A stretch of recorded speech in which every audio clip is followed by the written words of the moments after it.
Hey guys, thanks for coming and chatting beauty with me today. My name is Lauren and welcome back to my returning subscribers and welcome if you are new. I feel like in the last week or so I've basically doubled my subscriber count, which is kind of huge for me. I know I'm a really small YouTuber still, so every single new subscriber means a lot to me. So thank you if you newly subscribed. Welcome. I hope you enjoy my future videos.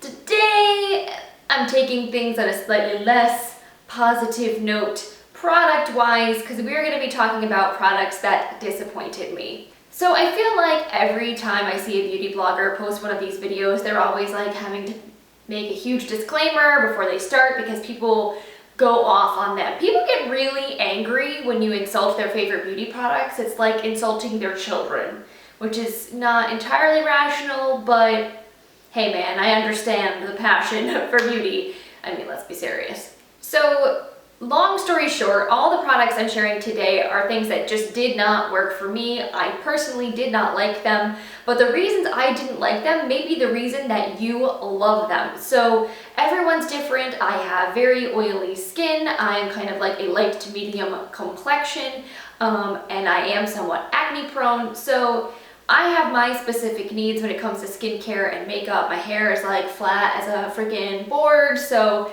I also have my preferences with hair too. So just understand that whatever I have to say is just my opinion and you can take it or leave it. And if you love these products, I am not meaning to offend you. I just want to share my honest feedback so that I can help people who are sort of in the same boat as me find the best products for them. So I've amassed quite a large amount of stuff to talk about today, so I'm just going to stop rambling and we're going to get into this. So this first product I have here was a really huge disappointment to me because I love the rest of the stuff from this line so much. This is the Beauty Protector Protect and Refresh Dry Shampoo, and the Beauty Protector line is exclusive to Birchbox.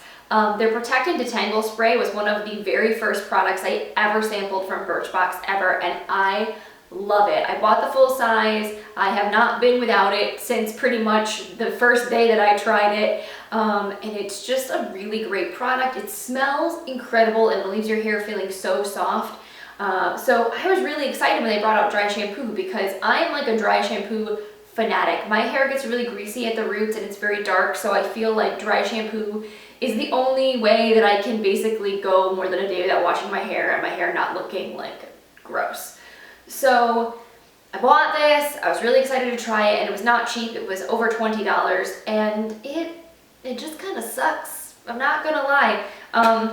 It is an aerosol can. You can hear the little beads rattling around in there, but it just, number one, it doesn't smell anywhere near as good as the rest of the Beauty Protector products, which I do not understand. It smells to me more chemically. It doesn't have that same sort of sweet strawberries and cream thing going on. And I just felt like this did nothing for my hair. It did not really do a great job of soaking up oils. It didn't add volume. It didn't add texture. It just it didn't do anything for me. So I feel like Batiste is way, way more affordable, does 1,000 times better job. I would highly recommend that over trying this. So this is another product that it pains me to say anything bad about this because I absolutely love this brand. It is the Michael Todd True Organics Milk and Honey Firming Mask. It is supposed to moisturize and nourish. It's for normal to oily skin. I love Michael Todd Organics. I think that they make fantastic products. Their pumpkin enzyme mask is amazeballs. But this, I just did not get along well with this. I don't know if it was just one of the ingredients, but I felt like whenever I used this, my skin would get irritated. It would start to get little bumps underneath it. Something about it just did not get along well with me, and I tried it a few times. I wanted to like it, but I just felt like something in it and my skin were not friendly with each other. I know that I'm not allergic to milk, I'm lactose intolerant, but maybe I do have some kind of sensitivities to milk, and for some reason putting it on my face just makes my skin unhappy. So unfortunately, I'm going to not be using this anymore. If I can find another happy home, I would like to pass it along because I still have a lot of product left in here and I hate for it to go to waste. So speaking of things that my skin does not get along well with, I have not really been able to use this Coola makeup setting spray.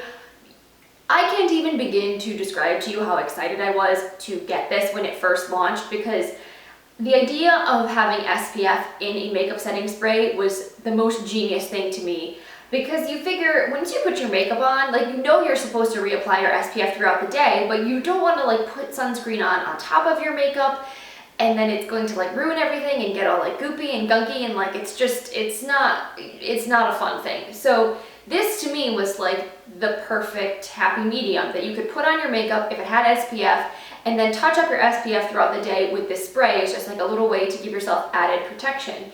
And it has green tea and aloe and Kula's and organic sun care brand, so I was like, yes, yes, sign me up, all about that.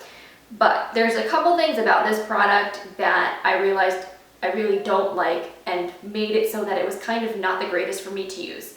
Number one, it has chemical sunscreens in it. Some people get along fine with chemical sunscreens. I personally, though, have found that they make me break out. For some reason, that is one of the things that irritates my acne. It doesn't give me like big pimples, but it makes me all sort of like slightly bumpy. It gives my skin a lot of texture, and it kind of gets red and irritated. So I realized that using this type of product would not be the best thing for me. Even though this is going kind of like on top of my makeup, and there are other layers of product in between, I didn't want to take any chances. Also, just as an FYI, in case you're not aware of this, physical and chemical sunscreens do not mix with each other. So if you're using a physical sunscreen and you put a chemical sunscreen on top of it, it actually decreases the effectiveness of both sunscreens. They kind of cancel each other out. So you either have to commit 100% to one or to the other. You shouldn't be mixing and matching. So if you know you use physical sunscreen, aka titanium dioxide or zinc oxide, don't use a chemical sunscreen. You're actually going to be reducing the protection of your skin significantly. So since I know I'm a big physical sunscreen girl, this really doesn't make sense for me to use. The other thing about it I did not like is that it has alcohol in it, and every time I would spray this on my face, I would be like, it like burned my lungs, it burned my eyes, it was just not fun. So I have a ton of product left in here, and it's supposed to be good until next year in the like springtime. So I'm definitely gonna pass this along to a friend. I know somebody who really loves this product, so I think that she is gonna get way more use out of it than I am. So you guys have probably seen these Milani quads, even on my channel or on my blog, a bit in the last year. These are products that I try to love, but I'm just not a big fan of them. These are the Fierce Foil Eye Shine Quads. I have two of them. One is in the shade Milan. This is the neutrally colored one, and Rome is the purples. And they're a really cool concept. Like, they're very like foiled, glittery, cream-based eyeshadows, and I thought that they would be really, really cool. But the problem with these is that they're just so chunky, and they slip and slide around in the eye. They don't ever set down, so like as you wear them throughout the day, you end up just getting like glittery bits all over your face. It's not a cute look, and even trying to apply it to your eyes is really difficult. The only way that I've been able to use these is with this little weird like plasticky sponge applicator, because you have to like really layer this stuff on for it to not look uneven and weird. Let me see if I can swatch this for you guys. Like, even on my finger, it just like looks chunky. Like, can you guys see that? I'll have to maybe insert a close-up swatch of these for you guys so you can see what they look like. But it's not like a nice, smooth, even pigmentation. It's like a really weird, funky, chunky, foily thing. So I don't really enjoy using them. I tried. I used the purple ones in my spring affordable makeup tutorial because I just wanted so badly to get along with them and make find a way to use them. And I think I kind of made it work in that tutorial, but it's just like, it's not worth it to me. So I think I'm gonna pass these along and or throw them away if nobody wants them, because I don't know, not for me. I feel like this is gonna be a controversial one for sure, because I know people who love this foundation. And it, to me, was all right, but ultimately, especially now that it's not like the dead of winter, I cannot use this product for the life of me. This is the L'Oreal Lumi Cushion Foundation. I have the shade W2, which is one of the warm tone shades, and it's, I think, the lightest warm tone shade that they make. If you haven't seen these before, cushion foundations, basically, they come with like a little sponge, and then you have the product, if I can get it open. The product is soaked into a sponge here. You stamp this in here and then you apply it to your face. So there are a few things about this that I just didn't love. So first of all, this is not a foundation for those of you who have oily skin. As I mentioned before, my skin, super oily, especially right now that it's summer. Like in the dead of winter here in New England, I will get dryness along like my cheeks, but for the most part, my T-zone does stay pretty oily. And this is a dewy foundation, and it doesn't really completely dry down, and it definitely does not control shine. So I noticed that two things happened when I wore this. One, I would look like a grease ball by the end of the day, and two, the oils in my skin throughout the day would start to break the foundation up, so it would start to like look like it was like melty and like separated on my skin, which was just, it's not a great thing. So I could set this down with powder, but even then I feel like it just didn't last and didn't wear well because my skin is oily and the oils just do not mix incredibly well with this foundation. So if you're super, super dry, I think you would like this because it would add some hydration, and it's a really nice buildable foundation. It does give you a lot of control in terms of your coverage, so you can make it look light or you can build it up to a more full coverage finish in the areas that you need it. But the second thing about this that I really didn't like is that in terms of return on investment, it kind of sucks. So this gives you half an ounce of product in this sponge here, and you figure that a lot of this product you're going to lose because it's going to stay soaked into this sponge. And unlike a traditional foundation in a bottle or something with a pump, this will dry out over time, and you can like pull it out and flip it over and try to get the product that's on the other side. But even then, I feel like you waste a lot of product. You never even really get to use the full half an ounce that's in here. And it's only half an ounce, and it's like $16 or $17 for this compact, which is a lot of money for a drugstore foundation. Most foundations are a full ounce that come in a bottle. So you're basically getting half as much product for, in some cases, twice as much money. And the quality is not like on par with a high-end foundation. Like, it's still a drugstore foundation. It's decent, but it's not like the most amazing thing I've ever tried. So I feel like for the money, you're really not getting as much wear time as you would get out of a lot of other drugstore options. And last, and this is just a general cushion compact thing, I'm really big about hygiene when it comes to makeup. I really like products that don't get easily contaminated. And the problem that I have with cushion products is that you are taking the compact, you're taking the little sponge in it, you're putting it on your face, which even if it's clean, it's gonna have some bacteria and oil on it, and then you're putting it back in the product and then putting it back on your face and going back and forth. And if you have acne, especially if you need active breakouts, like you're putting that bacteria back into your makeup that you're then gonna later go put in back on your face. So like, I think that the concept is cool. I think that they give you a really natural finish, and like I dig that, but I greatly prefer my foundations, concealers, any kind of like face or eye product to be in a tube or something that I can easily sterilize, like things with doe foot applicators, things with cushions, and things in pots. It's like, it always makes me a little leery about using them because I think like how much grossness is in my makeup that I'm putting on my face. Know what I mean? So this is another sad one for me. All of these are sad for me because I want to love them. I want to love all of these things, but sometimes you just got to be real with yourself and be like, it's not working out between us. This is the Urban Decay Revolution lipstick in the shade Streak.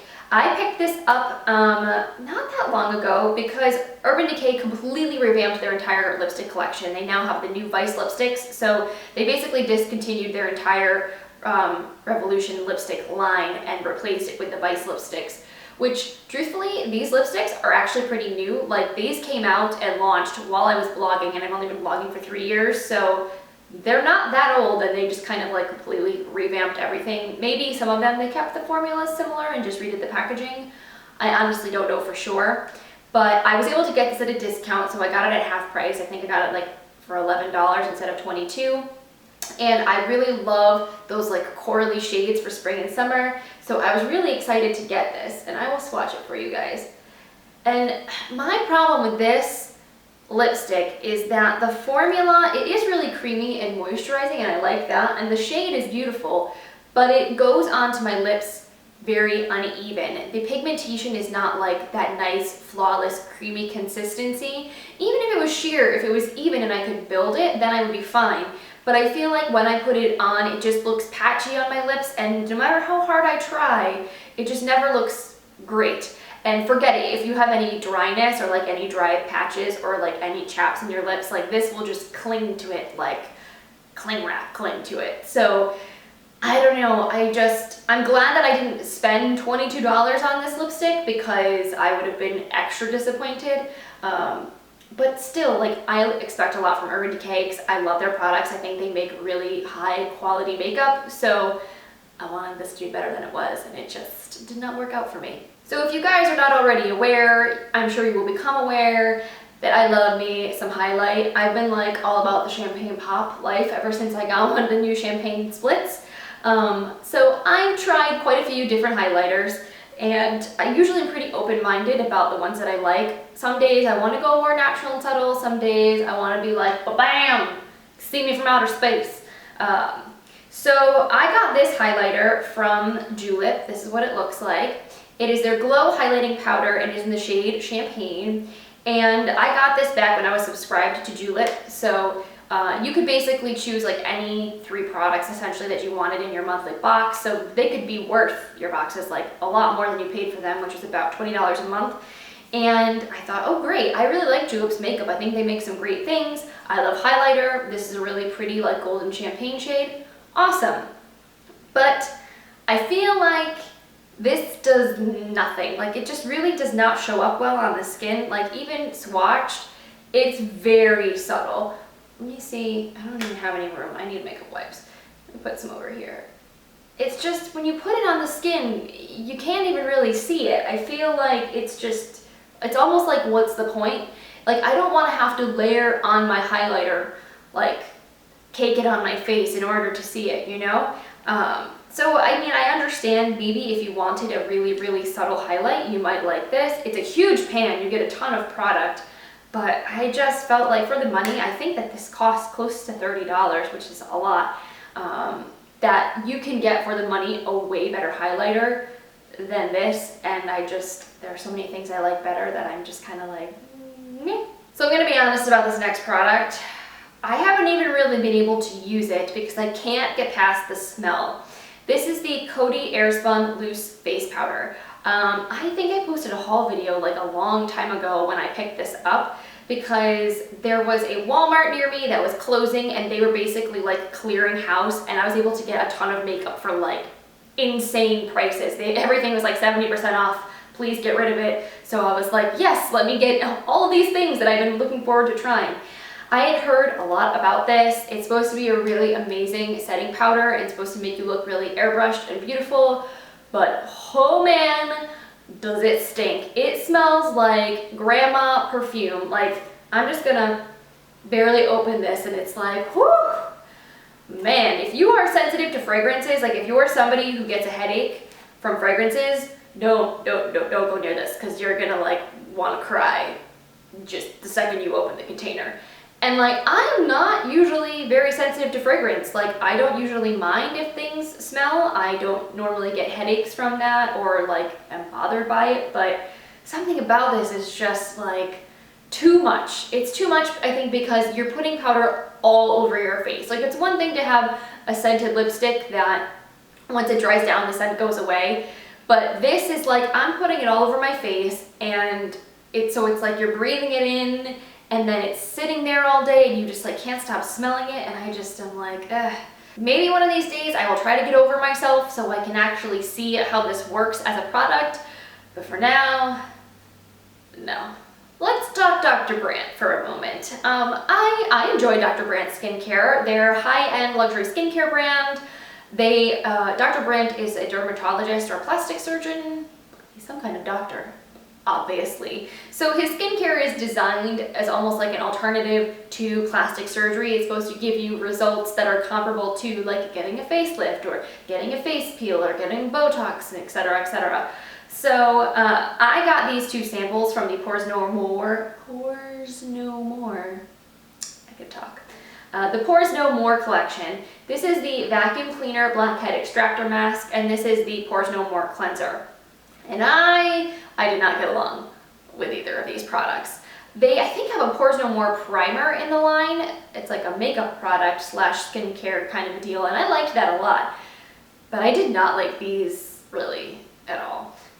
So when it came to the cleanser, something about this, whenever I used it, it made me feel ill. And that is a very strange thing to say about a face wash. And what I mean was, like, do you know when you have a cold and your like nose gets like hot feeling and your throat gets like sort of itchy and you just sort of know you're about to get sick, that like sort of just gross feeling that you get? I don't know why, but every time I use this, I'd be washing my face and my, like, maybe it just irritated my nose and my throat as I was breathing the fumes. I don't know what it was, but I just overwhelmingly felt like I had a cold. And it's the weirdest thing. I've never had that happen before for me, and I was just like, I don't like the way this feels. I don't like the way I feel when I'm using it. I'm glad that I have only a very small sample, because I would be really mad if I felt that way after spending $60. And then on the other hand, the Dr. Brandt Vacuum Cleaner Mask is basically one of those masks you put on, you let it dry, and you can like see it like sucking the gunk out of your pores, then you rinse it off. I just didn't really feel like this was particularly effective. I have other masks I like a lot better. If I wanted to detox like around my nose, I probably would rather just use a pore strip, because it would probably work better than this. So I was not a fan. I felt like my skin was also slightly more irritated after I used this. So I don't know, just this line apparently is not the greatest for me. Even though I have like giant pores and I would like them to go away and be less visible, but not if I'm gonna be really miserable while I'm doing it. So this is another foundation that I'm kind of like on the fence about. I don't hate it, but I don't love it. So I'm kind of disappointed with it. I just really feel undecided, and to me that's like not a great sign, because usually if I like a foundation, I know that I love it. This is the Lorac Natural Performance Foundation. It's oil-free, paraben-free, and fragrance-free. I picked this up at Kohl's because they have actually a really great makeup department now. They carry brands like Lorac and The Balm and Cargo. So Lorac has a couple different foundations. I probably would have liked the other one better, but I decided to give this one a chance because the shade NP2 that I got looked like it would be a better match for me than anything in the other line. I have a very warm undertone to my skin, so I need a foundation that's a little bit more yellow, and a lot of light foundations tend to be very pink. So I picked this up, and it ended up being too light for me, actually. So like the undertone is good, but it makes me look like a pasty white ghost. So I tried to still kind of use it, and like I would use a lot of bronzer or like set it with a slightly darker powder, but I just like never really got along with this. And the actual formula of the foundation is fine, but it doesn't do anything extra or special for me. Like, it's one of those medium coverage, just sort of average foundations. Like, it's not overly hydrating, it's not mattifying, it doesn't make your skin look poreless, it doesn't really make your skin look like great or bad. I don't know, it's just, this was not a cheap product. It was, I think, like $30 something. I love that it has a pump. I love the packaging. I think this is really great. It'll keep your makeup fresher longer. I just never really found myself reaching for this product. I had other foundations and I always reached for them over this one. So I think I'm just gonna clean this out of my collection because it's just taking up space and I don't really use it. So that is it. Thank you guys so much for watching this video. I hope you enjoyed it. I hope you don't mind the kind of hate. Well, it's not really hate. Hate is such a strong word. Let's not say hate. Let us say constructive criticism on these products. I want to give you guys honest feedback. I don't want you to feel like all I'm doing is like, this product's awesome, this product's awesome, this product's awesome, because truthfully, not every product is awesome, and you don't want to like take away the praise from the products that really deserve it. The ones that really do stand out and shine deserve to be raved about. And then there are some things that are just average and some things that really just aren't good, and that is just the way of the world. So Hopefully you guys found this video informative. Hopefully it will help you navigate your next makeup or beauty shopping experience, and you will be able to sort of find things that work better for you or not waste your money on products that you're ultimately not going to get along well with, or at least be a little bit more cautious and maybe get some samples or testers before you go out and like dive full in and spend $60 on a product that you may not really like. So as always, if you enjoyed this video, please give it a thumbs up. That way I know that you enjoyed this type of format. If you like disappointing products videos, let me know.